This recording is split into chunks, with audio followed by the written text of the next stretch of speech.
This morning, Health and Human Services Secretary Robert F. Kennedy Jr. under fire from both Democrats and Republicans over his controversial vaccine policies and the chaos at the CDC.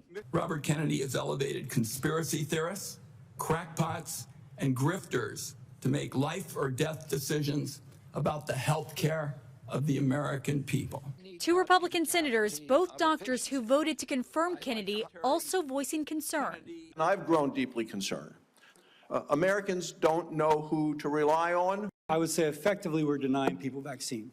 Senator Cantwell.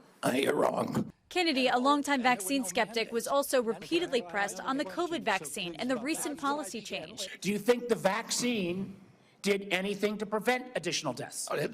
Again, I would like to see the data and talk about the data. You have had this job for 8 months, and you don't know the data about whether the vaccine saved lives?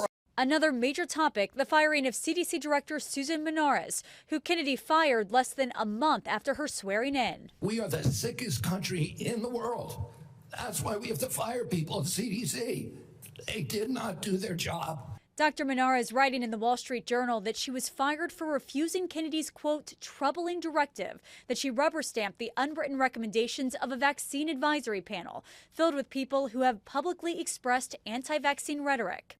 The president of the American Academy of Pediatrics calling this conflicting information on vaccine guidance unprecedented. So the undermining of all of the infrastructure and the science is making everybody uncertain. But still, the vast majority of Americans vaccinate their children on schedule.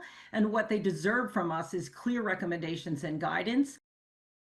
After the hearing, those Republican senators refused to say whether they still have confidence in Secretary Kennedy. President Trump, who says he did not watch the hearing, is standing behind Kennedy. Nicole D'Antonio, ABC News, Washington.